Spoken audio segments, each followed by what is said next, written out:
Suharsono lahir di Surakarta tanggal 28 Juni 1952. Masa kecilnya dihabiskan bersama orang tuanya yang berprofesi sebagai buruh dan petani di kota kelahirannya sampai tamat SLTA. Tahun 1973, Suharsono mengembara ke Jakarta dan tinggal bersama seorang pengusaha pendidikan. Disinilah dia belajar membangun kehidupan yang keras dan disiplin.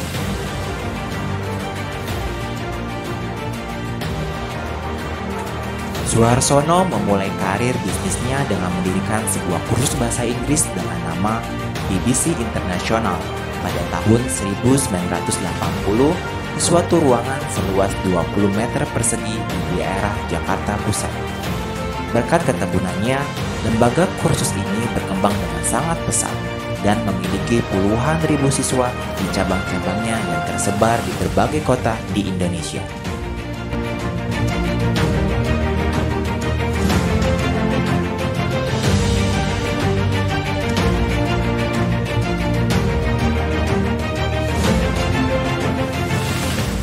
Tidak hanya kursus bahasa Inggris, kursus-kursus lain juga dikembangkannya.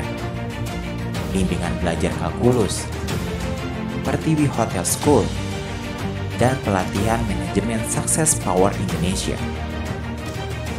Selain pendidikan non-formal, Suharsono melalui Yayasan Pendidikan Pertiwi Global yang didirikannya juga mengembangkan unit-unit pendidikan formal, yakni SMA SMK Pertiwi, Akademi Pariwisata atau Akpar Pertiwi, Sekolah Tinggi Bahasa Asing atau STBA Pertiwi, dan Sekolah Tinggi Ilmu Ekonomi atau SIE Pertiwi. Kampus-kampus Pertiwi kini berada di Surakarta, Jakarta, Bekasi, Cikarang, Karawang, dan Cimahi. Suharsono kini menjadi narasumber dan pembicara di berbagai seminar dan pelatihan di berbagai kota di Indonesia.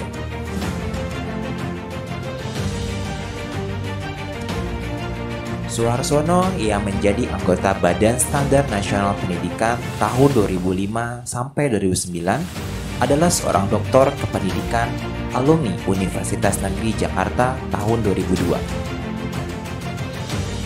Keberhasilannya dalam membangun usaha tidak lepas dari kontribusi dan dorongan dari istrinya tercinta, Tuti Indriani SEMBA,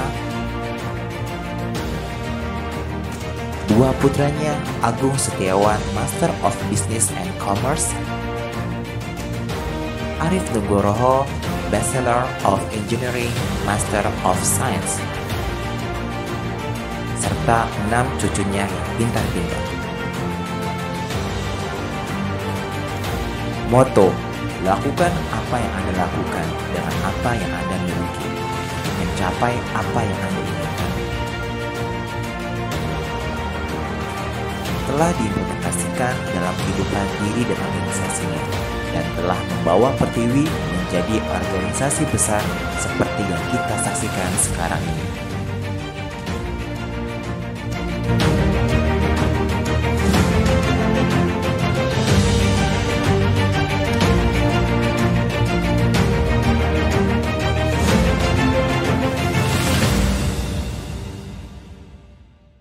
Sekarang, mari kita dengarkan orasi dan paparan beliau berikut ini.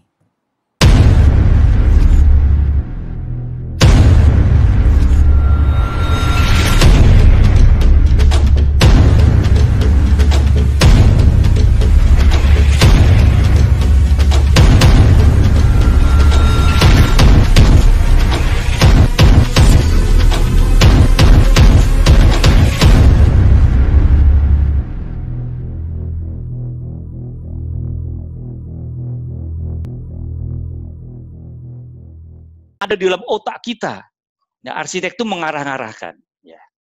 Anggap saja saya sekarang arsiteknya, saya membantu Bapak Ibu untuk membuat perencanaan bangunan, perencanaan sukses lembaga kursus Bapak Ibu semuanya. Nah, kapan nih Bapak Ibu? Renstra ini biasanya untuk 4-5 tahun ya, 4 atau 5 tahun. Kemudian dijabarkan dalam program-program kerja. Kalau sudah ada registran, ada program kerja tahunan, program kerja 6 bulanan, secara terinci disertai dengan strategi-strategi dan indikator pencapaiannya. Program kerja tahunan ini menjadi program kerja semua unit yang ada di dalam organisasi kita. Sehingga semua karyawan kita, pimpinan, wakil pimpinan, karyawan punya, karena sudah direncanakan. Tapi kalau belum direncanakan, kadang-kadang cari-cari kerjaan. Baik Bapak Ibu.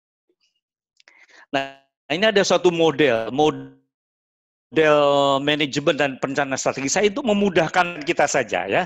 Ini kira-kira modelnya seperti inilah ya. Saya kira untuk visi misi Bapak Ibu udah pada punya ya. Ya, visi misi nanti kita sharing nanti ya.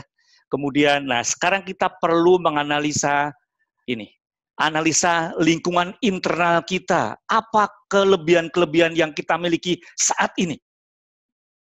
Karena kelebihan kita saat ini berbeda sama kelebihan kita 4-5 tahun yang lalu Bapak-Ibu ya. Ya, kita analisis ya. Kemudian juga kita menganalisis lingkungan eksternal. Lingkungan eksternal itu ada lingkungan di luar LKP kita. Sekarang ada departemen baru, ada direktorat baru, ada pola-pola baru ya. Ini menjadi analisa eksternal kita. Sekarang kan pelanggan kita udah beda. Pemikirannya udah berbeda sama pelanggan 6 bulan yang lalu ya. Nah, setelah ini kita analisis, Bapak Ibu, kalau kita udah punya tujuan sasaran, kita bikin dalam slide berikut ini. Ini adalah kita laksanakan, habis kita melaksanakan, dan hasilnya kita evaluasi. Apa kita mendekati visi kita, atau kita menjauh? Nah ini. Baik, Bapak Ibu, ini ada satu kutipan yang bagus banget yang saya ingin sampaikan kepada Ibu semuanya. If you don't know where you are going, you will never get there. Jika Anda tidak tahu, nah jadi banyak di antara kita punya kursus ini nggak tahu kita mau kemana sih kursus kita ini. Bahkan mungkin targetnya pun nggak tahu dia. Targetnya tahun ini berapa dia nggak tahu. Dia mau apa dia nggak tahu. Ya.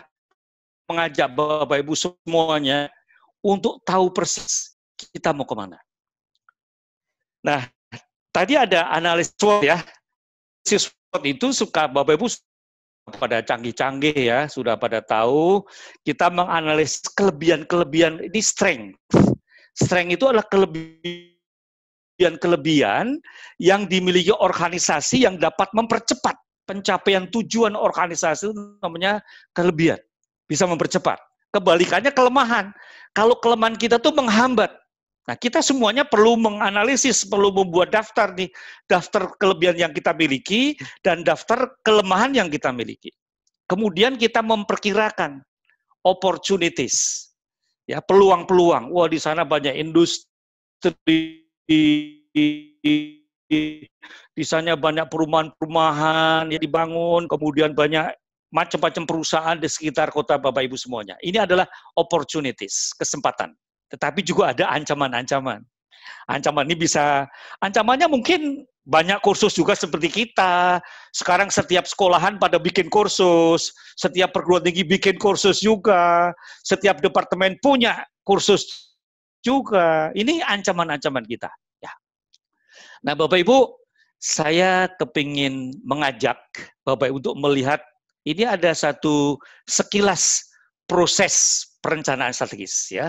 Mari kita simak bersama-sama ya. Teman saya ini saya dibantu teman banyak ini, ada Mbak Rina, ada teman saya yang ini ada juga ini ya. Ini orang bule ini ya. Ini dalam bahasa Inggris, mohon maaf ini supaya kita kan ini kan ilmu direktur ini ya. Ilmu para direktur. Kita lihat bersama-sama Bapak Ibu. Nah, isinya apa Bapak Ibu? Perencanaan strategi isinya apa ini ya? Jadi isi dari STRA ini adalah ini. Jadi kita bersama-sama Bapak Ibu coba kita membuat Renstra, isinya ada 10 atau 9 atau 10 poin, ya. 9 atau 10 poin dari Renstra ini. Yang pertama adalah perumusan visi misi. Saya kira kita udah punya visi dan misi, udah pada punya ya. Semuanya udah pada punya ya, kita. Pak, punya. Yes. Punya. Mbak Rina, apa visinya? Nah, coba. Bisa sharing, Mbak Rina. Visinya menciptakan masyarakat unggul yang berinovasi. Terciptanya kalau goalnya terciptanya masyarakat unggul yang memiliki inovasi yang tetap berdasarkan akhlak dan teknologi. Terciptanya, oke. Ya. Nah, nanti saya akan bahas lebih detail tentang apa sih visi itu, ya. Jadi nanti ada visi misi, ada perumusan nilai-nilai, ada analisis isu-isu terpenting, SWOT, ada penetapan prioritas area strategis, ada penetapan tujuan, ya, ada sasaran-sasaran, ada indikator, ada program kerja, dan ada waktu pelaksanaan. Coba kita membuat 5 tahun rencana lembaga kita, nanti jadinya akan seperti apa? Memang agak detail, Bapak Ibu. Ini agak detail dan tidak bisa dibahas hanya dalam waktu 1 jam, nggak bisa. Tapi intinya, saya hanya ingin memberikan wawasan pada kita semuanya, pentingnya suatu perencanaan strategis. Visi. Nah, tadi Mbak Rina tadi sudah menyampaikan visinya ya. Nah, visi itu, pernyataan visi itu kira-kira kita ingin menjadi seperti apa. Nah, gitu. Jadi kita bukan melakukan apa, bukan ya, tapi ada beberapa versi. Tapi saya menganut pada versi visi itu kita menjadi seperti apa. Jadi gambaran organisasi LKP kita ke depan itu akan seperti apa? Seperti tadi gambaran rumah yang tadi itu, 3 dimensi tadi itu, gambarannya seperti itulah kira-kira. Itu visi. Nah, kalau misi, apa bisnis kita? Bukan visi, melakukan apa? Nah, ini. Nilai-nilai kepada seluruh karyawan tentang apa yang seharusnya dilakukan dalam engineering saja. Dulu tahun 97-98, saya pernah punya, karena ada suatu nilai bahwa bekerja itu ibadah. Kalau kita meninggal waktu sudah bekerja, kita masuk surga. Nah, ini keyakinan yang dibangun, Bapak Ibu. Karena kita punya visi yang besar waktu itu.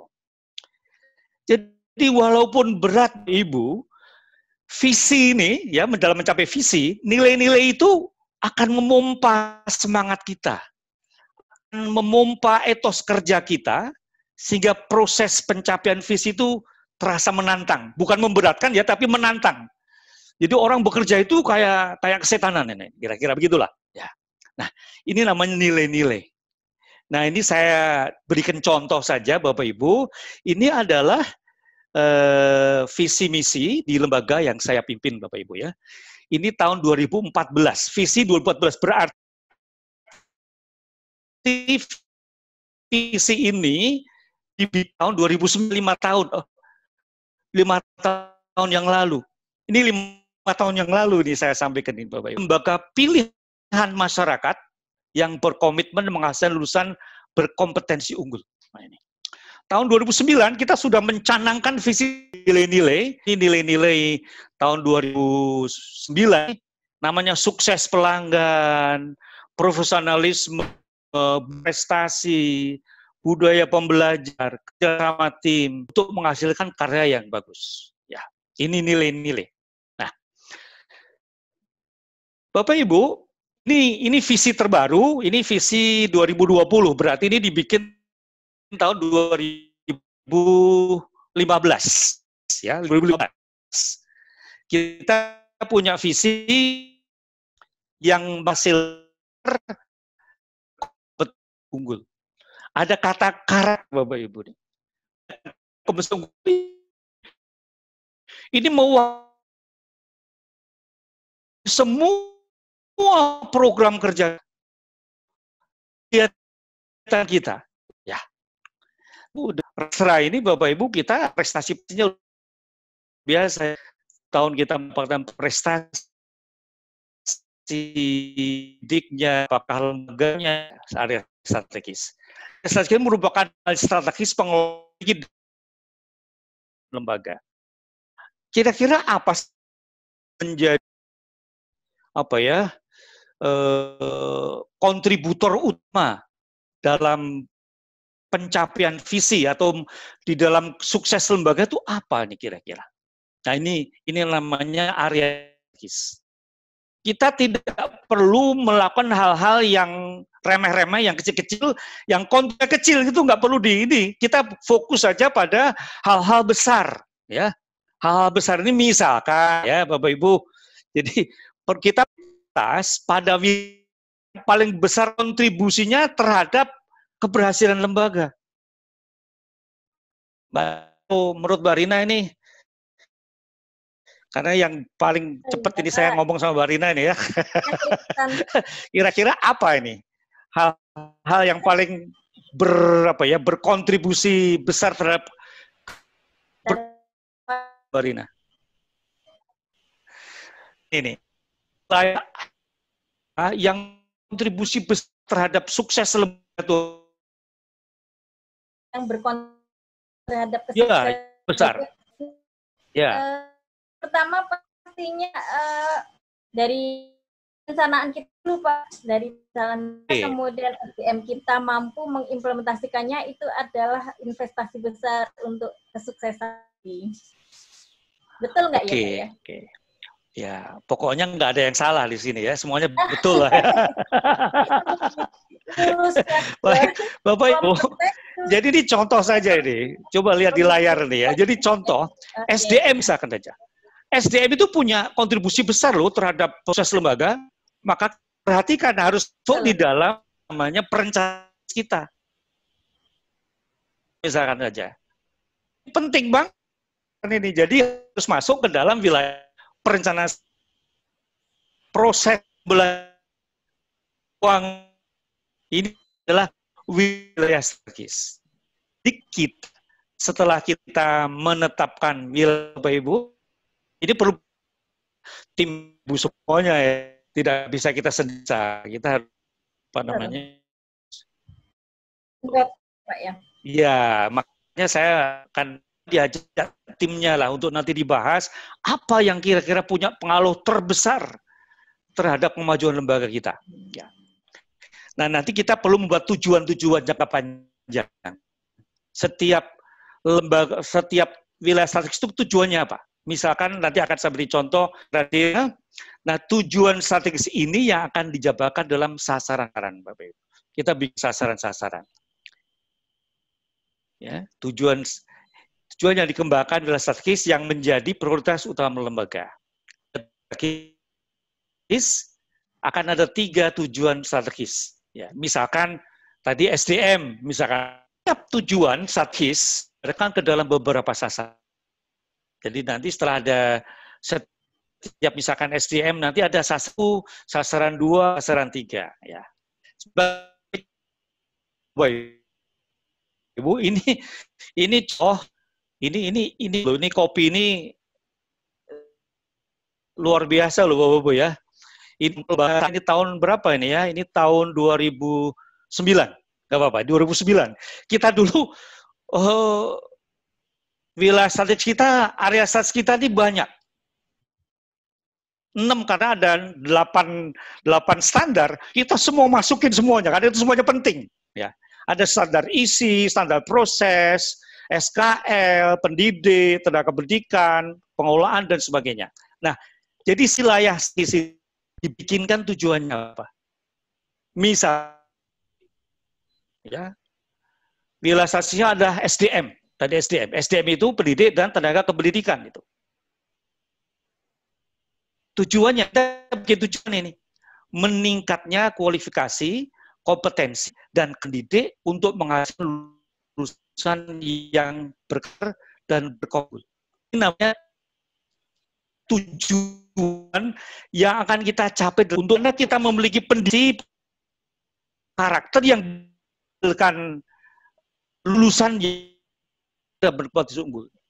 Nah, ini contoh nih Bapak-Ibu ya. Ini contoh. Jadi ini namanya area strategis. Area strategis. Ini tujuan strategis. Setiap area strategis kita punya tujuan. SDM mau pengen punya SDM seperti apa 5 tahun ke depan. Kalau kita pemasaran, pengen punya program pemasaran yang bisa menjaga kita.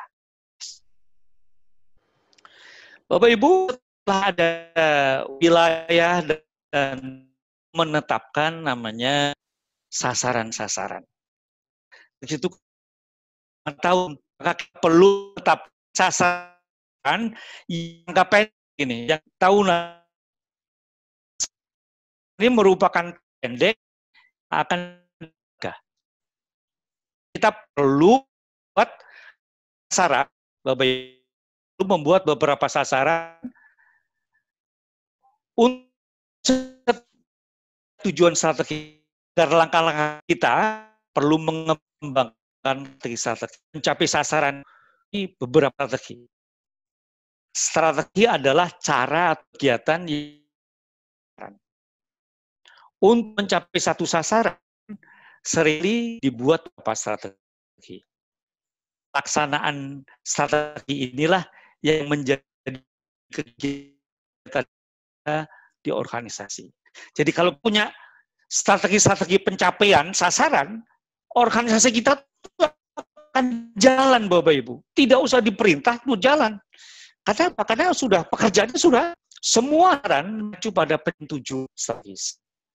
Hanya pencapaian tujuan di sini berdampak pada di organisasi. Ya. Nah, ini namanya strategi. Bapak Ibu terserah nih, strateginya mau apa nih ya? Misalkan tadi untuk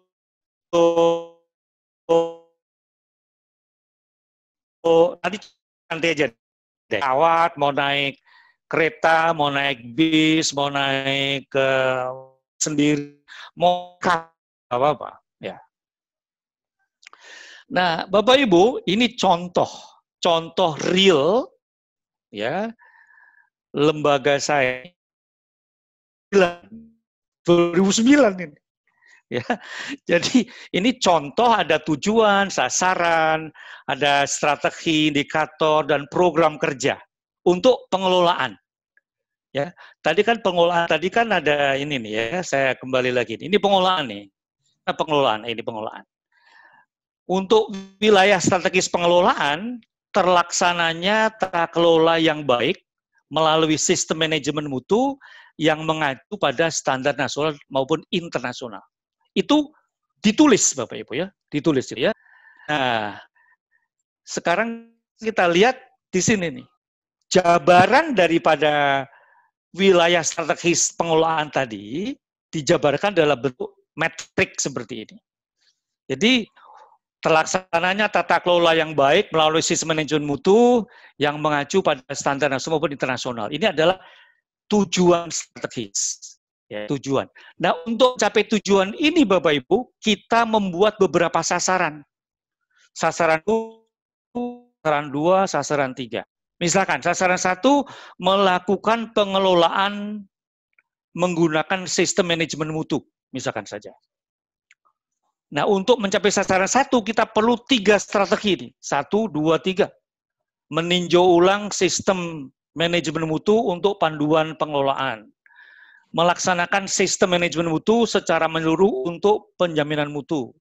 Melaksanakan audit mutu internal secara berkala dan tindak lanjutnya. Ini adalah strateginya. Nah, setiap strategi, Bapak Ibu, ada indikatornya. Untuk strategi 1, indikatornya keterkinian sistem manajemen mutu yang terdiri dari prosedur, panduan, dan form. Ini adalah SOP nih. SOP. Nah, kalau sudah ada kalau ini tercapai, maka pasti nanti sasaran tercapai, Bapak Ibu. Jadi, ini ada indikator-indikator yang merupakan kontrol kita apakah strategi itu tercapai atau tidak, terlaksana atau tidak. Nah, baru dibikin program kerja. Program kerja ini dibikin Bapak Ibu nanti karena kegiatan kita setiap hari, setiap bulan tuh ini, laksanakan program kerja ini yang sudah disusun waktunya kapan ini. Ini tahun 2015 loh, Bapak. Tahun 2015 ini contoh saja ini, nanti bisa saja. Yang bagus tiru aja lah, ya, tiru aja, nggak apa-apa. Nah, Bapak Ibu, semua kegiatan kerja yang mengacu pada hakikatnya adalah pelaksana. Jadi tadi kalau sudah ada visi, misi, nilai-nilai, ada wilayah strategis, ada sasaran, ada strategi, ya. Setiap strategi ada indikatornya, baru dikerjakan. Nah, itu. Jadi semua kegiatan organisasi kita ini pada akhirnya adalah mencapai sasaran-sasaran kecil-kecil. Nah, ini Bapak Ibu saya berikan contoh lagi namanya program kerja. Ada formnya, daftar kegiatan program kerja kita. Untuk goal 1 apa saja, goal 2 apa saja, Bapak Ibu. Ini PIC-nya siapa, people in charge ya, yang bertanggung jawab siapa. Ini bulannya nanti tinggal dikasih aja tinta, kapan, dilaksanakan kapan. Bapak Ibu, kalau kita sudah punya kegiatan yang terinci seperti ini, Bapak Ibu, luar biasa. Orang-orang dalam organisasi kita sudah tahu apa yang mau dikerjakan. Ya. Karena mereka sudah punya program kerja, ya, bahkan bulanan atau mungkin mingguan atau bahkan lebih kecil lagi, ya, harian. Ya. They know what to do. They know what to do.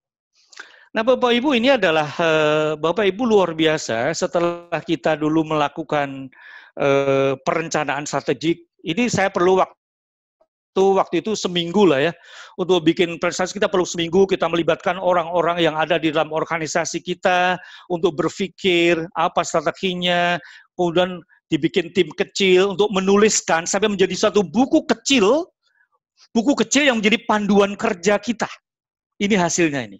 Program-program kita, kalimat yang luar biasa. Bapak Ibu di lembaga Bapak Ibu tidak mengerjakan apa-apa, jangan bermimpi. Sukses. Kita harus sibuk.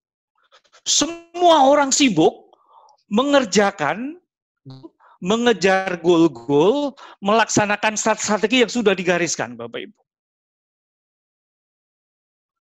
Jadi tergantung orang-orang di kita tuh ngapain, ngerjakan apa, dari pagi sampai sore itu.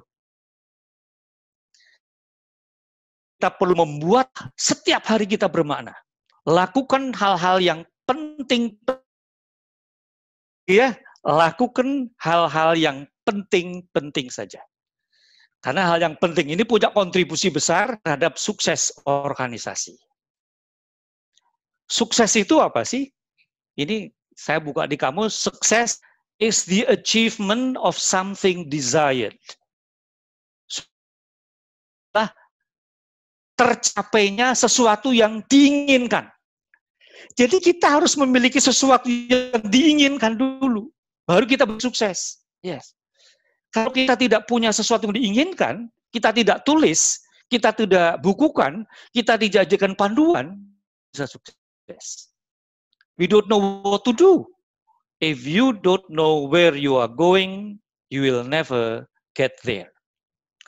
Nah, Bapak Ibu, ini ada satu survei, Bapak Ibu ya, survei ini luar biasa ini. Satu survei ini dari semua orang ya.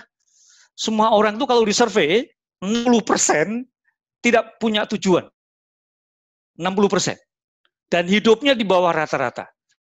Orang yang kehidupannya di bawah rata-rata itu mereka hidupnya asal hidup. Mereka tidak punya tujuan yang jelas. Yes. Yang 27% tujuannya samar-samar. Maka hidupnya rata. Yang 10% punya tujuan yang jelas, tapi tidak ditulis, hidupnya rata-rata. Nah, yang 3% Bapak Ibu punya tujuan yang jelas dan tertulis, maka kehidupannya sangat makmur. Dan yang 3% ini memiliki kehidupan yang jauh lebih baik dan memiliki penghasilan ribuan kali dari sisanya. Nah, ini. Nah, saya mengajak Bapak Ibu semuanya, pimpinan CEO, para direktur untuk memiliki sesuatu yang kita kejar dan kita tulis.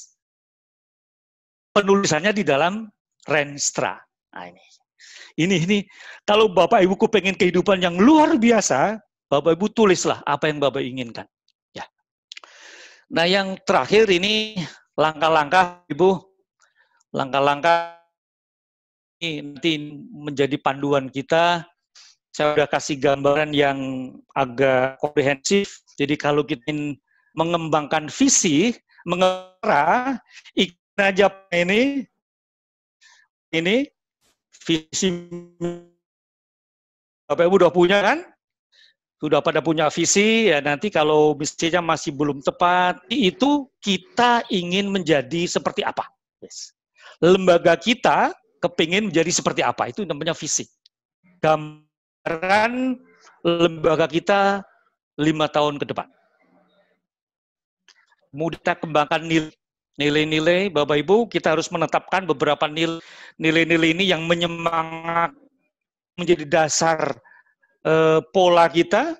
Kalau kita punya nilai misalkan budaya berprestasi, Bapak Ibu, ini kita sehingga apa yang kita ucapkan, apa yang kita lakukan, ini punya standar prestasi tertentu, bukan ala kadar saja, bukan.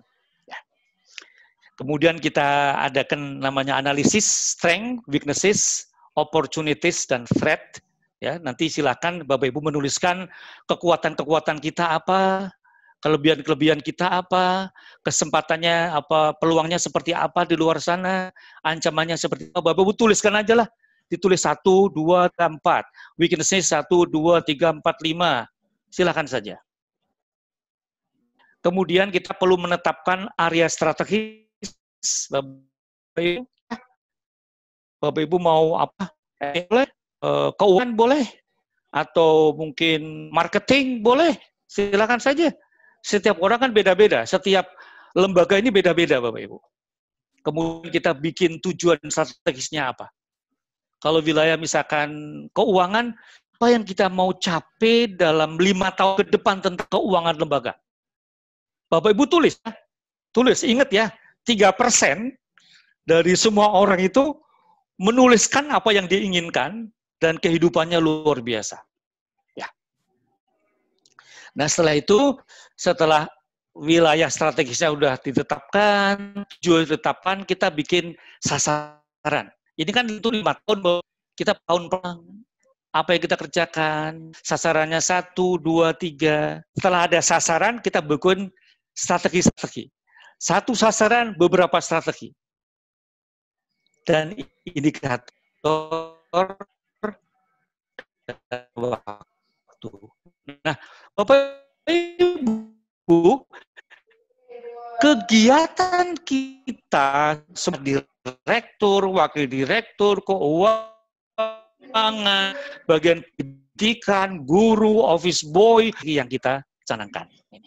Jadi kita nanti sibuk masing-masing. Yes. Nah, ini apa namanya? Sudah kasih panduan, ini panduannya nanti tinggal mengisi saja ini visi, misi, nilai-nilai. Saya kepingin coba ini jam berapa ini ya? Masih ada waktu ya, Mbak Rina ya? Nilai-nilai. Saya kepingin belajar tentang nilai-nilai. Nilai-nilai ini keyakinan. Keyakinan yang ada di dasar kita dalam bekerja. Ya, saya kepingin coba sini ada Mutiara Kasih. Ini siapa ini? Ibu siapa nih? Mbak buka nggak nih? Mbak, Ibu siapa ini? Ya, silakan. Saya dengan Nana, Ibu? Bapak. Saya dengan Nana. Nana, Ibu Nana. Agustin. Bu Nana. Ya, Ibu Agustina. Bu Agustina, supaya Ibu bisa bekerja, kira-kira nilai-nilai apa yang kepengen Ibu jadikan apa namanya dasar ini?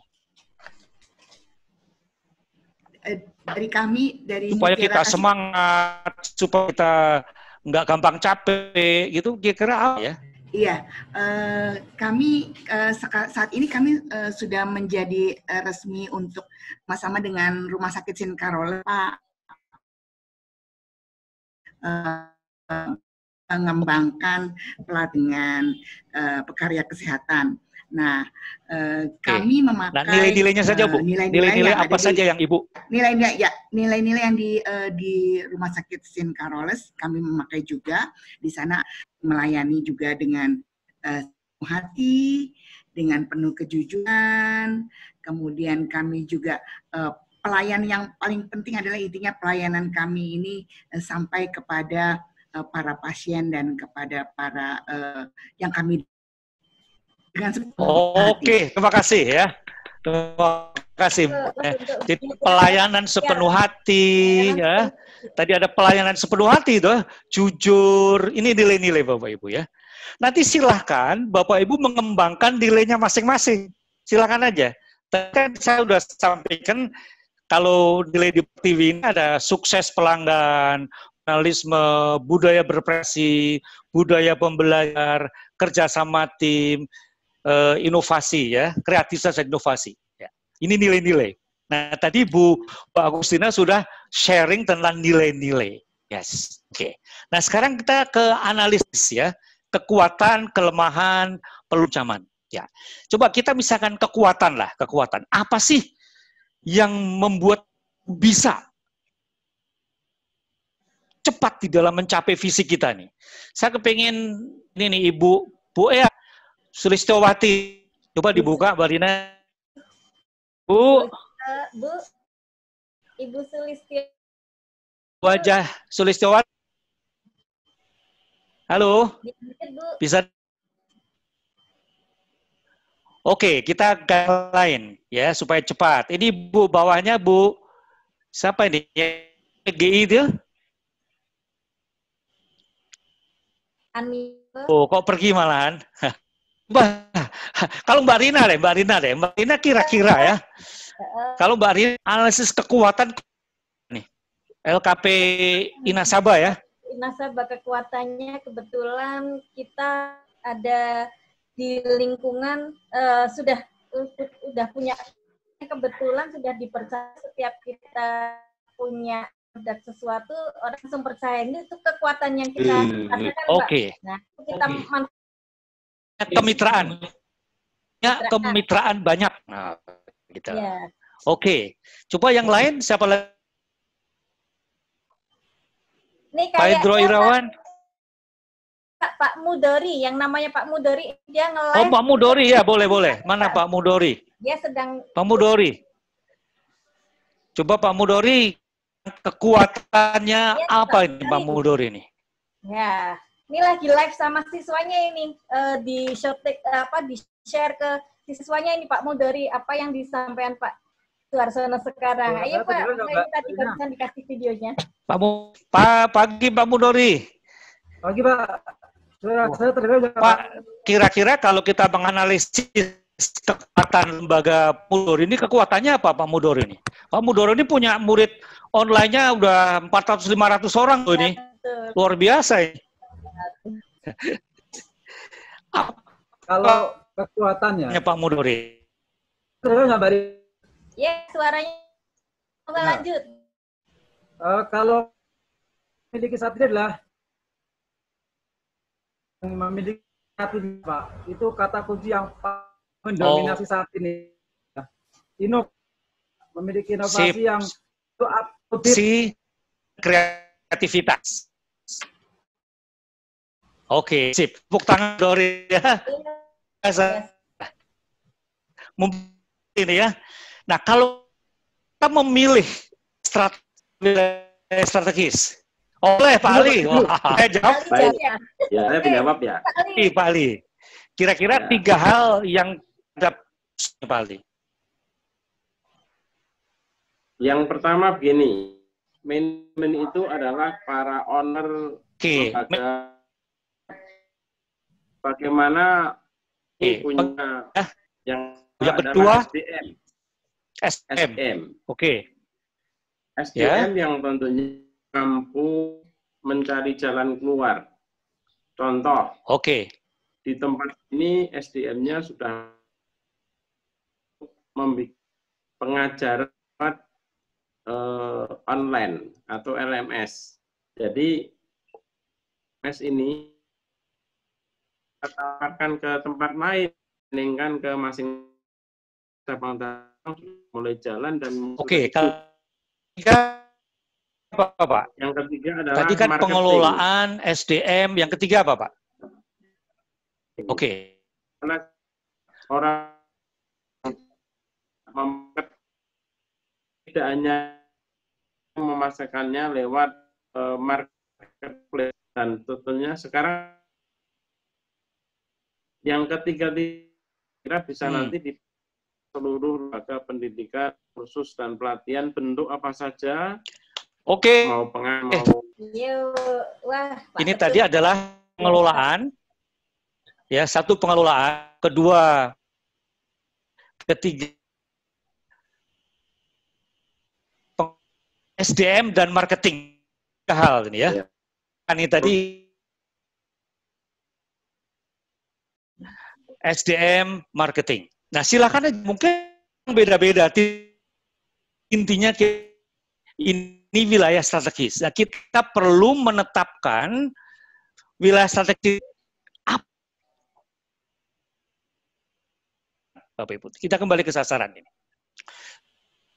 Strategi tujuannya, nah mulai adalah untuk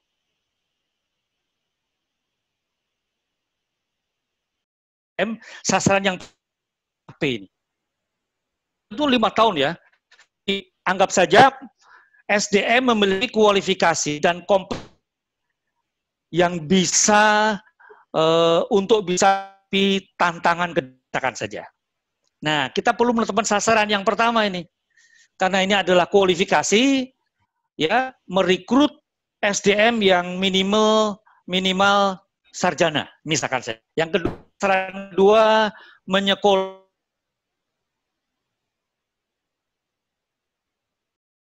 pelatihan untuk meningkatkan kompetensinya. Coba Bapak Ibu. Sasaran. Itu baru SDM deh Bapak Ibu ya, baru SDM dan itu baru mungkin sasaran 1 ya. Nanti sasaran kedua beda lagi. Beda lagi. Sampai jelimet. Enggak apa-apa. Bikin yang jelimet karena nanti kita mengerjakan hal-hal yang kecil-kecil. Kita tidak mengerjakan hal yang besar yang tidak kelihatan tapi yang tujuannya jelas, yang sasarannya jelas. Nah, setelah itu kita strategi. Ini strategi. Ya untuk misal saja tadi semua SDM tamatan SDM itu memiliki sertifikat kompetensi. Ini SDM terstandar. Yes. Nah, kemudian mengirimkan ke pelatihan, buat tempatan renang,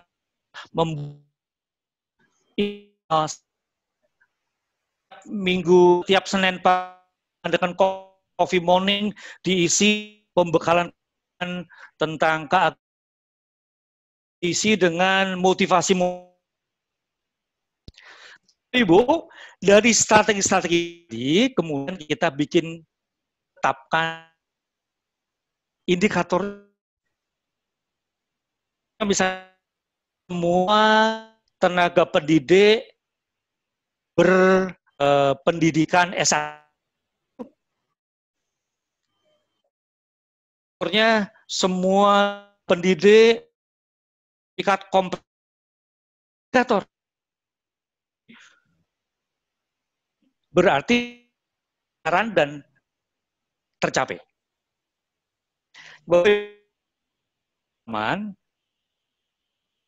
Bahas di ini tapi rencana strategi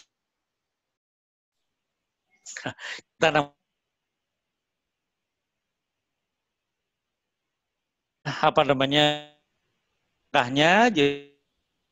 Ini analisis area ada di sini kurang 1 nih. Ini harusnya ada tujuan strategi. Ada strategi Bapak Ibu, dan nanti melakukan bikin matriks 1, goal 2, goal 3, sasaran 2, sasaran 3, tentu saja apa namanya keuangan dan segala macamnya. Baik Bu, kira-kira langkah-langkahnya. Nah, saya belum sempat websitenya BBC ya, silakan lihat di sana seperti apa kita nanti yang sudah kita lakukan dan semuanya yang kita lakukan di dalam hasil dari perencanaan strategis tahun 2015. Sekali lagi ya, hasilnya baru di sekarang, tapi rencananya, detailnya kita siapkan tahun 2015 Bapak Ibu, 5 tahun yang lalu. Jadi gambaran ini udah kita canangkan 2015 dan hasilnya ke petik sekarang. Kita ada ya. Nah, Bu, kita merencanakan organisasi kita. Bapak Ibu adalah pemimpin, Bapak Ibu adalah Bapak EO organisasi masing-masing. Ya. Kita harus membuat prioritas-prioritas baru, ya, menyesuaikan tujuan dan strategi yang terbaru kita. Hal penting yang harus kita perhatikan adalah merencanakan dan menata ulang perjalanan LKBK dalam visi organisasi. Kita perlu membuat rencana strategis baru dan analisis. Karena SWOT kita 5 tahun lalu berbeda sama sekarang. Kekuatan kita berbeda sekarang, kelebihan kita berbeda sekarang. Ya, peluang-peluang yang ada saat ini berbeda sama peluang yang ada 5 tahun yang lalu. Kita harus menjadi orang baru, LKP baru, dengan rencana strategis baru. Nah, Bapak Ibu yang saya hormati, saya kepingin minta bantuan Bapak Ibu semuanya. Saya kebetulan salah satu EO di lembaga di Pertiwi Group sedang mengadakan penelitian ya di sedang studinya di S3 UI ya, ada sener ini kebetulan tentang perencanaan, kebetulan ini apa yang saya sampaikan. Oleh karena itu saya ingin menyampaikan ini, saya mohon bantuan Bapak Ibu semuanya ya untuk mengisi, nanti ada di WA Group Bapak Ibu, di WA Group DPP, saya mohon bantuannya untuk mengisi kuesionernya ya, kurang lebih perlu waktu 10 menit lah. Bantu kami ya supaya kita dapat wawasan tentang bagaimana sih untuk membuat LKP ini maju ke depan. Ini ada di sini. Jadi riset, orientasi strategi, adopsi teknologi, informasi. Yes. Terima kasih Bapak Ibu sudah mendengarkan saya. Ya, semoga bermanfaat. Nah, kita lanjutkan dengan dialog sama. Terima kasih. Assalamualaikum warahmatullahi wabarakatuh. Ya, terima kasih Pak. Berikan aplaus untuk Bapak kita. Mana nih mungkin biasa Pak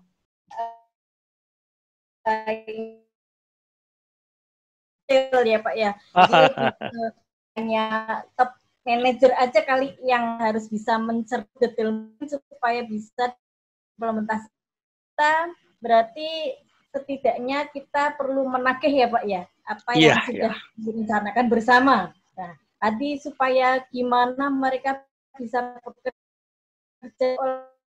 olah dikejar-kejar itu dengan nilai-nilai tadi mungkin ya Pak ya. Jadi nilai-nilai ini ya akhirnya harus benar-benar kita sebagai top manager pada para menyadarkan, artinya memberikan kesadaran supaya mereka bisa melangkah sesuai ini benar-benar ada seperti tugas gitu ya Pak ya. Wah luar biasa. Jadi if you don't know where you will, seperti itu kurang lebih secara umum kesimpulannya. Jadi kalau kamu tidak bisa tidak tahu kemana kamu akan pergi, ya pasti tidak akan pernah sampai ke adalah hal ketika kita akan melakukan pembangunan sebuah sistem. Apapun sistem itu, entah sistem bangunan, sistem pembelajaran, dan sistem yang lain-lainnya. Dari situ kita bisa melangkah dan 5 tahun kemudian hasilnya apa, akan itu terlaksana atau tidak, itu kan yang lebih yang saya tangkap. Ada yang bisa di-share-kan ke sini atau mungkin ada yang ingin barangkali ada pertanyaannya ini siapa yang ini tadi ada pertanyaan Pak satu Pak. Iya, silakan. Ini kayaknya lebih ke himbauan ya. Ini dari Bu Mary, pertanyaannya, tapi saya ingin bertanya bagaimana pendapat Bapak jika semua LPK Depok melakukan merger dalam bentuk holding ini dan unit masing-masing ini mungkin masukan ini Pak, konsultan ini berarti sifatnya konsultasi. Nama lembaga kami di Depok Rumah Vokasi Indonesia. Mungkin pendapatnya Pak Suharsono kira-kira kalau ada seperti ini. Nah, ini sama materi hari ini ya. Itu berarti hanya tuh artinya satu. Dulu pernah punya ide dulu kepingin supermarket kursus. Di situ berbagai macam kursus itu. Cuma jangan nanti jenis kursus yang sama dari situ. Di satu perusahaan kursus beda-beda. Ada bahasa, ada komputer, ada sekretaris, ada pengantin, macam, hingga melengkapi itu. Tapi jangan sampai nanti ini ada bahasa Inggris ini satu, ini bahasa Inggris dua, jangan. Nanti saling bersikut-sikutan itu. Idenya bagus, Bu Mary. Bu Mary ya, idenya bagus. Itu nanti anggap aja itu di supermarket pendidikan. Kita bikin supermarket aja. Ya? Iya, Pak. Supermarket, di mana supermarket itu orang mau nyari apa ada. Saya mau cari pakaian ada, mau cari top ada, mau cari sepatu ada. Saya mau cari kursus komputer ada, pengantin ada, macam-macam. Silakan aja. Kalau sudah ada gedungnya, Bu, kalau ada di gedungnya disediakan oleh pemerintah, saya siap ngisi juga lah. Oke. Iya, keren. Pak terima kasih Pak Suharsono. Boleh saya bicara sedikit? Oke ya. Terima kasih buat tanggapannya. Pak, ini latar belakangnya adalah kondisi sekarang, Pak. Diawali di revolusi industri 4.0 pada sekitar 2 tahun lalu ya. Dan kita sudah pernah bahas juga. Ketika kita melihat ancaman dari lingkungan dan kondisi, kita melihat juga kondisi dari RIAP LKP. Setiap kami itu, kita itulah gitu ya, kita itu Senin Kemis namanya. Jadi kalau mau jujur tidak ada yang akredit A atau B misalnya. Ini kecuali kok yang besar-besar ya Pak ya. Sorry, ini dalam rangka yang bukan yang besar-besar. Ya, termasuk BBC yang besar gitu ya.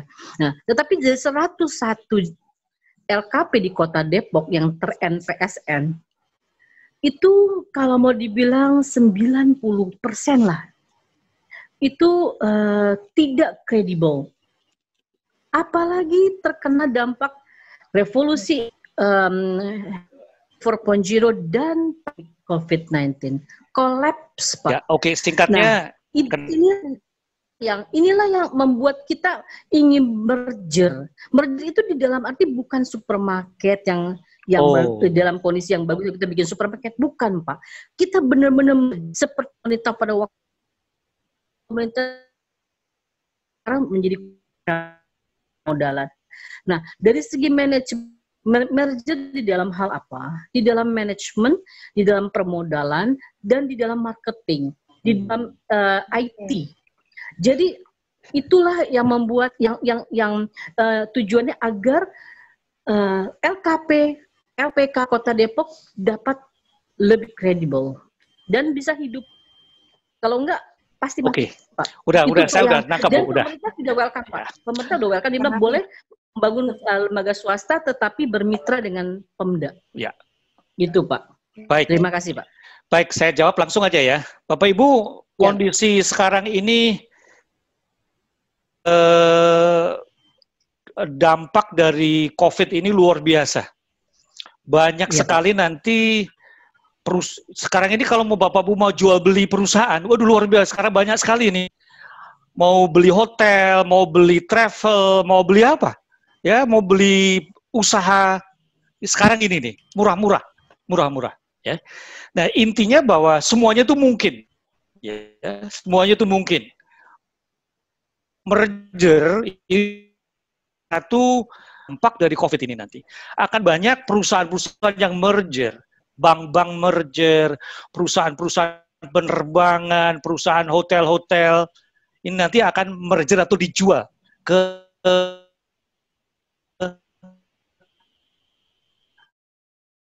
jadi ini mungkin sekali. Ya. Silakan kalau ada pertanyaan yang kedua, berkaitan sama materi kalau bisa. Ya, dari Bu Penny ini, apakah misi itu harus atau pengembangan City dan kalau bisa perubahannya setiap 5 tahun. Ya. 5 tahunan. Ya. Oke, ada lagi? Ya, silakan ada yang mau bertanya lagi, mumpung masih ada waktu. Mungkin Pak Joko, ini di sini ada Pak Joko ya? Pak Joko Sutrisno. Pak Joko, silakan nih. Waduh, guru saya ini Pak Joko ini. Pak Joko ini yang mempelopori kegiatan kita. Perlu juga nih Pak Joko. Silakan Pak Joko. Pak Joko. Atau Pak Wendy barangkali. Bu Erna, ini ada senior-senior semua nih di sini lumayan. Bu Erna, Pak Wendy, silakan. Joko. Mana lagi tuh senior, orang senior semua di sini Pak nih. Ingin berdialog sama Pak Joko nih. Pak Joko ini guru entrepreneur saya ini. Iya, Pak Joko. Iya nih, kalau saya Pak Joko, wah luar biasa ini. Pak Joko. Ini nih kok di Bu Erna jadi Jatim nih. Ayo Bu, munculkan suaranya, biasanya Bu Erna ini selalu punya ide. Terima kasih Bu Rina. Selamat siang Bu Erna. Aduh, bisa ketemu Bu Erna ya. Mohon maaf tadi cuma lewat HP. Saya harus meeting dengan anggota BAN, jadi nggak fokus tadi. Makanya sekarang sudah selesai baru fokus. Mohon maaf. Bu Rina, mohon maaf ini tadi saya hanya Pak Harsono terutama senior saya yang luar biasa, mohon maaf ini tadi saya masih setengah-setengah. Yang jelas kami di Jawa Timur, terutama saya, itu sangat mengidolakan Pak Suharsono. Kapan LKP saya bisa seperti Pak Suharsono? Bagus sekali.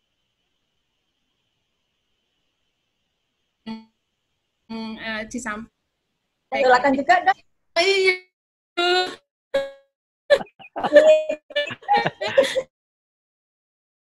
selalu ya.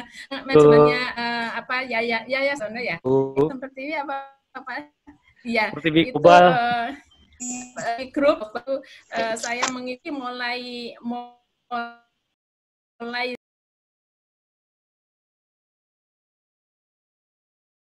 belum sinyal saya. Atau nuwun Mbak Suharsono. Bu Erna. Ya, Bu Erna ini luar biasa nih, selalu sibuk dengan BAN ya kayaknya nih. Nah, ini nggak jauh banget dengan relevannya dengan yang diharapkan BAN PNF ya Bu Erna ya. Jadi apa yang disampaikan Pak Suharsono ini penting untuk akreditasi Karena lembaga kita semua sedang mengejar mutu, makanya apa yang disampaikan rencana strategis itu bagian dari yang diharapkan di BAN juga sepertinya. Ini ada pertanyaan satu lagi. Sangat, ya. Terima kasih. Silakan. Dari Bu Yuliana, ini LKP Intercultural Edukasi Partner. Mau bertanya Pak, jika ada di lembaga yang memang bukan milik kita atau milik yayasan, yang pertama membuat Renstra sebaiknya siapa Pak? Baik, Bapak Ibu, jadi Renstra ini disusun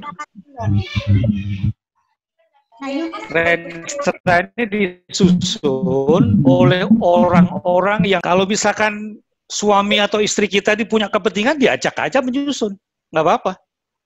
Ya, tetapi paling tidak para pimpinan-pimpinannya, para manajer-manajernya.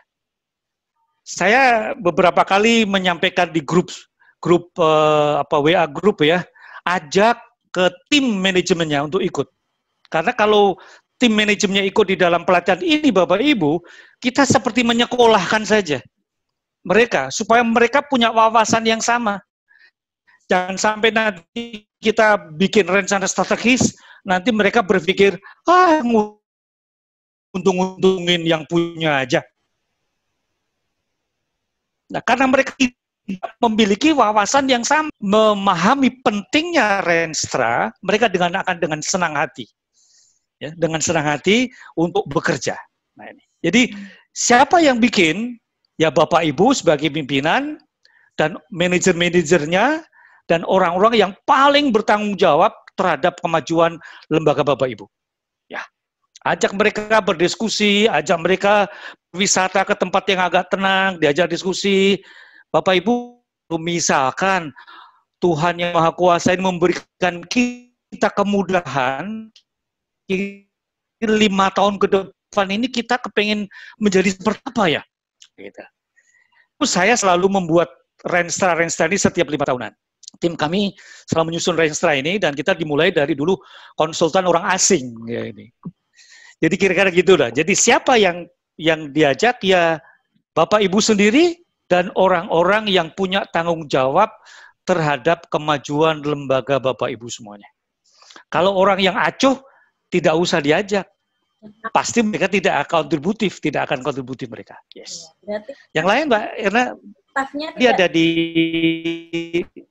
bermanfaat ya Pak ya. Artinya staf yang tidak bisa diajak ikut mendukung ke rencana strategis ini, pastinya dia bukan SDM yang bisa kita harapkan gitu ya Pak ya. Iya betul. Orang-orang yang kan di dalam organisasi kita itu kan ada orang yang kontributif dan yang enggak kontributif. Orang yang sifatnya apa ya, karena mereka sudah punya pola pikir yang negatif dalam otak mereka. Jadi mereka tidak usah diajak, mereka nanti akan malah menggondeli, istilahnya apa ya, gondeli itu apa ya, memberatkan. Yes. Saya lihat Pak Wendy ada di sana. Pak Wendy, gimana Pak Wendy?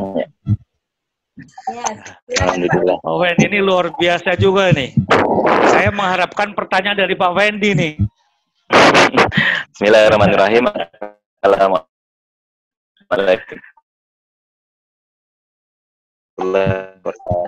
Waalaikumsalam warahmatullahi wabarakatuh. Kedengaran ya Mbak Rina? Ya, langsung saja Mbak Arsona. Saya sudah mengundang beberapa teman-teman dari LKP di Kota Bogor dan beberapa sudah bergabung di materi aja saya, jadi saya ingin menyampaikan ke Bapak barangkali putus ya Pak ya. Yang pertama, karena berkenaan dengan materi ini adalah berkenaan dengan bagaimana manajemen strategis di tengah pandemi seperti ini. Yang pertama, putus-putus ya Bu ya?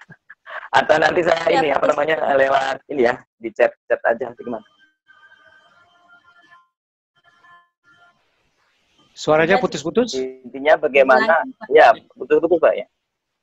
Bagaimana peran kita untuk bisa apa namanya benar-benar mungkin secara visi dan misi tidak ada perubahan, akan tetapi dalam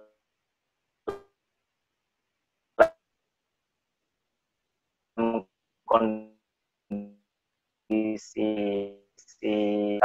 yang mungkin tidak sebesar punya Bapak, mungkin yang menengah ke bawah, apa yang harus mereka lakukan untuk menyelamatkan. Mungkin bisa ditangkap, Bu Rina. Bisa. Oke.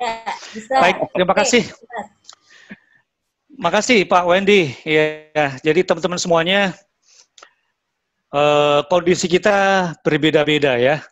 Ada yang kuat, ada yang setengah kuat, ada yang lemah, ada yang lemah sekali. Itu kondisi Bapak Ibu semuanya. Intinya saya ingin menyemangati kita semuanya. Kita ini para pejuang. Kita tuh pejuang loh Bapak Ibu ya. Pejuang kita ini. DPP Forum LKP ini pejuang ini. Iya, kita ini pejuang kita ini. Jadi bagaimana kita bisa menghadapi tantangan sekarang ini? Yang pertama, SDM-nya Pak ini. SDM-nya ini. Jadi tadi Pak Ali tadi udah berkontribusi, tadi pertama SDM. Iya. SDM sekarang harus di sekolah, kan harus menguasai namanya teknologi informasi dan komunikasi. SDM yang gaptek tidak akan bisa menghadapi tantangan sekarang ini. Nggak bisa. Makanya SDM-nya perlu dibuat melek teknologi. Perlu dibikin open mind. Perlu dibikin mau belajar. Ini. Mau belajar. Bagaimana memanfaatkan handphone yang kita punya, bagaimana memanfaatkan laptop yang kita punya, bagaimana memanfaatkan internet yang ada. Ini. Bapak Ibu, saya juga belajar luar biasa. Saya ini kan orang tua ya, jadi saya belajarnya untuk bisa melek teknologi luar biasa ini. Saya untuk mau seminar ini saya praktek dulu malam-malam gimana cara gunakan Zoom ini, bagaimana saya berinteraksi sama peserta ini, sama istri saya, sama anak saya. Betul Bapak Ibu, luar biasa. Usia saya udah hampir 70 tahun. Ya, saya tidak akan secanggih Mbak Rina, saya nggak akan secanggih Pak Wendy ini. Tapi intinya kita harus open mind, kita mau belajar. Nah, hal yang kita belajari saat ini adalah bagaimana kita memanfaatkan teknologi informasi dan komunikasi. Yes, kita melek TIK. Ya, karena sekarang ini udah zaman TIK, Bapak Ibu nih. Zoom itu seperti apa sih? Kita mau pakai Google Meet itu seperti apa sih? Kalau harus tanya-tanya lagi, waduh, udah lama belajarnya. Jadi intinya saya mengharapkan semuanya kita belajar, ya. Semuanya belajar, semuanya mengubah apa-apa yang ada dalam diri kita. Ya. Allah tidak akan mengubah nasib suatu kaum selama mereka tidak mau mengubah apa-apa yang ada dalam diri mereka sendiri. Nah, kita mengubahnya gimana? Open mind, mau belajar, mau bertanya, mau nanya sana, mau nanya sini, mau praktek, dan seterusnya, dan seterusnya. Dan forum LKP ini, forum pengelola LKP ini organisasi yang luar biasa. Selamat ini Pak Ali dan Pak Sekjen, Pak Zul, dan semua para pendirinya, luar biasa. Ini satu-satunya organisasi yang membelajarkannya. Ya, gratis. Gratis. Ya. Pak Zul, tanaman Pak Zul ini ya. Pokoknya saya siap. Kalau saya ini kan perintah, menurut perintah aja nih. Saya ini kan apa namanya?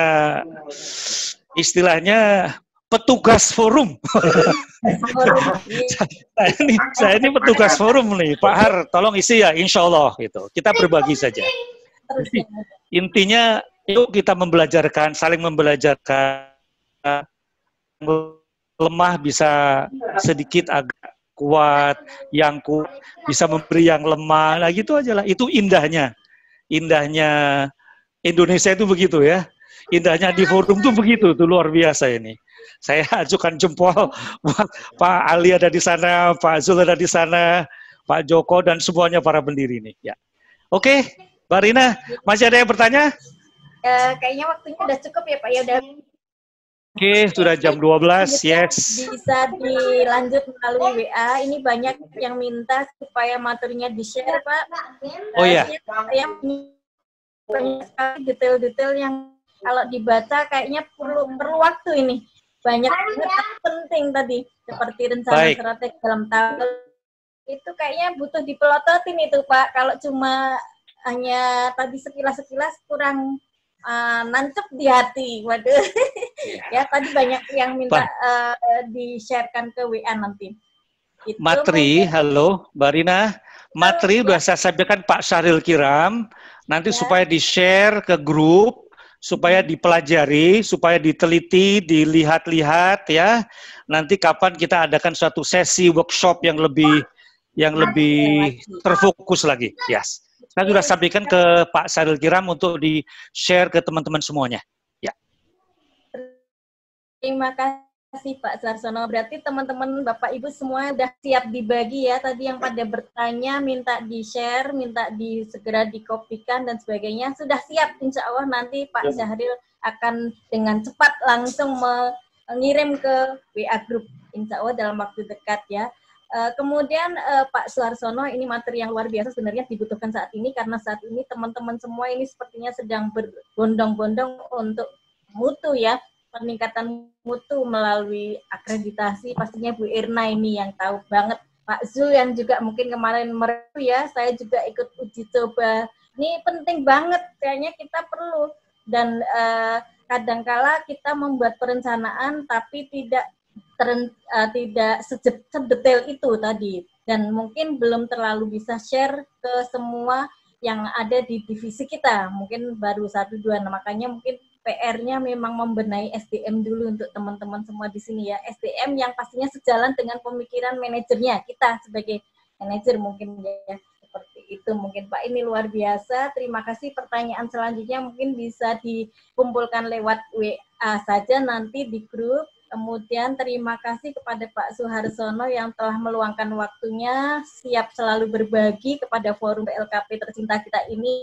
Biasa forum kita bergerak, terus maju, terus memberikan hal-hal yang inovatif. Ini saya rasa teman-teman selalu menunggu-nunggu hal baru dari forum PLKP ini di bawah kepemimpinannya Pak Ketum dan Pak Sekjen Pak Ali dan Pak Zul. Mungkin karena waktunya sudah ada di penghujung, saya selaku moderator, Rina mengucapkan terima kasih. Ya Pak Suharsono juga terima kasih luar biasa. Mohon maaf apabila ada kata-kata yang salah, ada kata-kata yang menyakitkan, barangkali kurang senyum. Aduh, senyum. Padahal saya tadi berusaha senyum terus. Mungkin tadi pertanyaan belum terjawab semua. Insya Allah nanti akan tetap diakomodir ya Pak ya melalui grup. Kepada Pak Zul saya kembalikan, terima kasih. Monggo silakan Pak Zul. Assalamualaikum warahmatullahi wabarakatuh. Baik, terima kasih. Assalamualaikum warahmatullahi wabarakatuh. Saya Pak Suharsono selaku Dewan Penasehat Forum PLKP, Mbak Rina selaku moderator, serta Badan Ibu, para pimpinan LKP di seluruh Indonesia yang tidak bisa saya sebutkan satu persatu. Kami atas nama DPP yang pertama sekali mengucapkan terima kasih kepada Pak Suharsono yang luar biasa materi yang telah beliau sajikan pada hari yang berbahagia ini. Makanya saya sampaikan kepada teman-teman jangan materi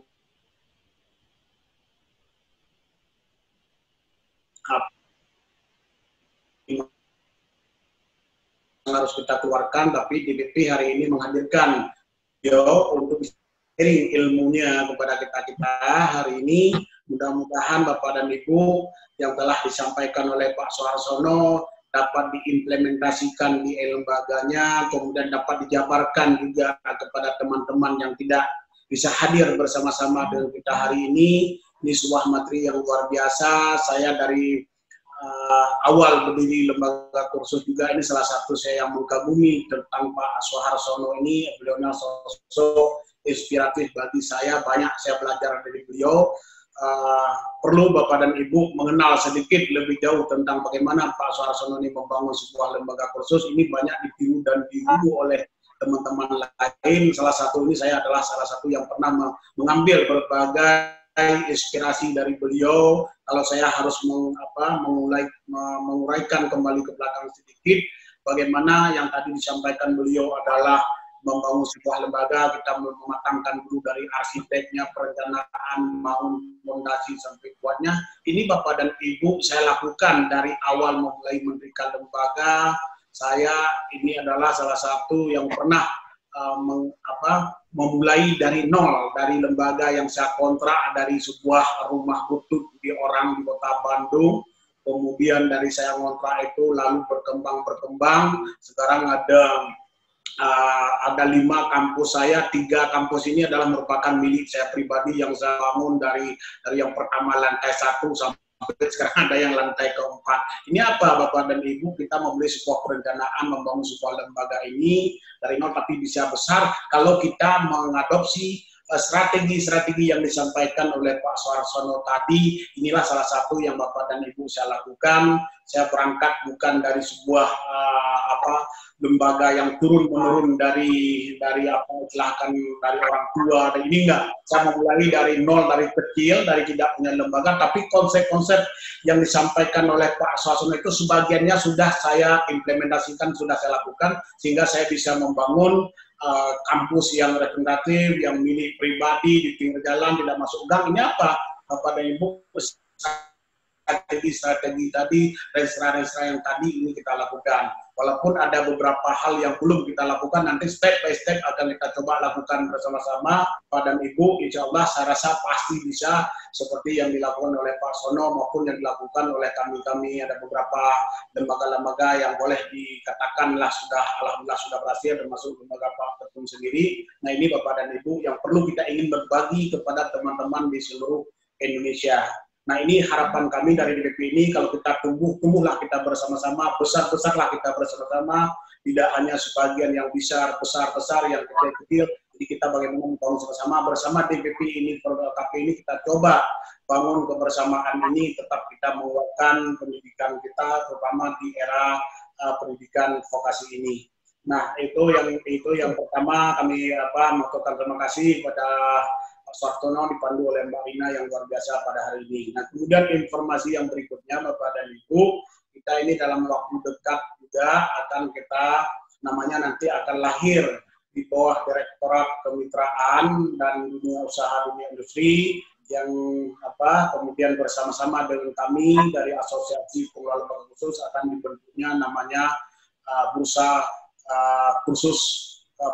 Kerja Khusus, istilahnya BKK, tapi sekarang kita sudah merevisi namanya menjadi Bursa Karir Kerja Khusus. Dan bagian arti BKK ini kalau istilah dari Kementerian Kemenaker yang sudah ada, yaitu BKK Bursa Kerja Khusus.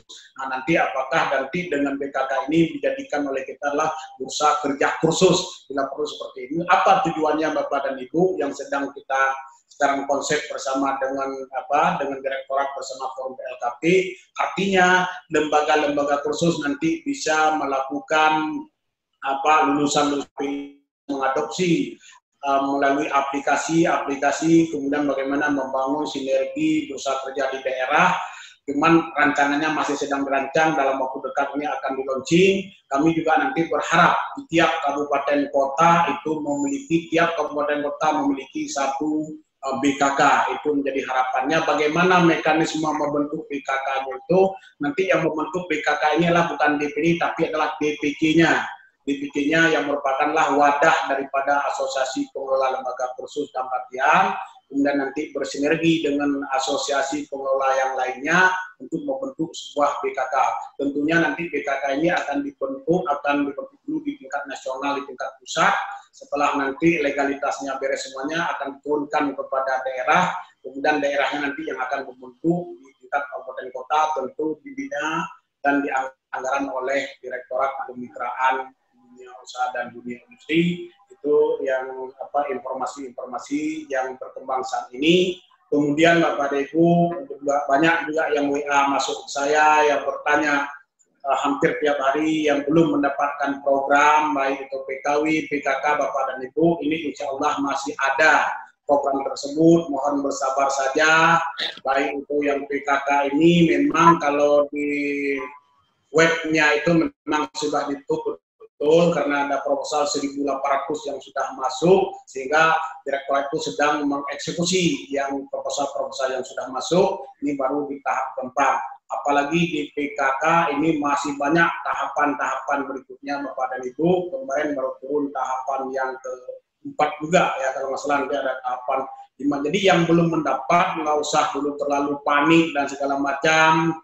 Kemudian saya tiap hari ada sekitar 10 WA masuk ke saya, Pak Sekjen ini bagaimana saya, ini itu. Tenang, sabar Bapak dan Ibu, semua DPP akan membantu, kemudian akan memfasilitasi apabila lembaga Bapak dan Ibu memang memiliki keahlian, kemampuan dalam bersinergi dengan dunia usaha dan dunia industri. Itu yang menjadi target utama. Walaupun ada Bapak dan Ibu yang dikait-kaitkan, saya kan Pak Sekjen ikut demo ke Jakarta kalau saya belum lolos.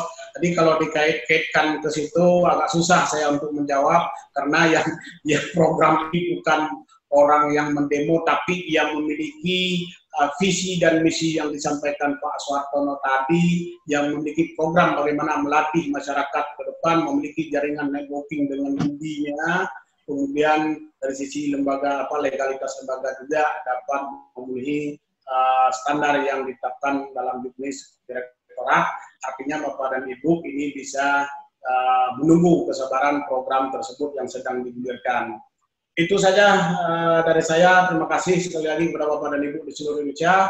Kemudian sampai jumpa kembali pada Senin yang akan datang. Terima kasih semuanya. Assalamualaikum warahmatullahi wabarakatuh. Waalaikumsalam warahmatullahi wabarakatuh. Termasuk saya PKW belum dapat ini Pak. Waduh, Pak Sekjen siap menampung. Iya, Bu Sumiati Tegal belum dapat. Semuanya, mudah-mudahan nanti semua dapat bagian ya.